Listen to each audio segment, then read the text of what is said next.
तर कशी गावठी गँग तर बघतोय ना आपले ब्लॉकची पण वाट काय चालू राड्याचा तळा देखायला हटलाय म्हणून मग काय आमच्या गावचा पूल चालू खालून इकडे वर चढतो पाटील वाडी वरत तर मग काय वर चढलो तर देखा कोय डबल एकदा पूल पूर्ण मग काय पोचलू पाटील वाडीत मग काय पूर्ण हेड पर ब्लॉक देखा का काय कस तळा हटलाय तेवढा देखा इकडे पाणी नाही पण आता या लागलाय पाणी इकडून आलो तर आम्ही चालत चालत तळा देखायला असा एवढी आवाज सुटली वर मोकार आवाज सुटले दीपक सांग इकडच घर बांधून राहा मग काय मजबुरी मग काय इकडं फायनली पोहोचलो तळ्यापा मग काय एवढ्याशी वरून तळा देखू काही केवढा हटलाय त्या का अर्धा उलवला पाणी आहे जागीच आहे पाणी मग काय दीपक देख निघन पार देखा पार सांग तर काहीच आता जाऊ खालत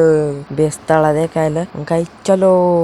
तर काय तिकडे खालत आलो तर इकडे देखू शकतात आणि दीपक तो तिकडे चालत गेलाय काय मात काय गावशीत तिकडे एवढं मस्त दगडी आवड्या हवंय ना इकडं काय मस्त कारगार हवं येते काय आपलं ब्लॉग एंड करू भेटू पुढच्या ब्लॉग मध्ये बाय.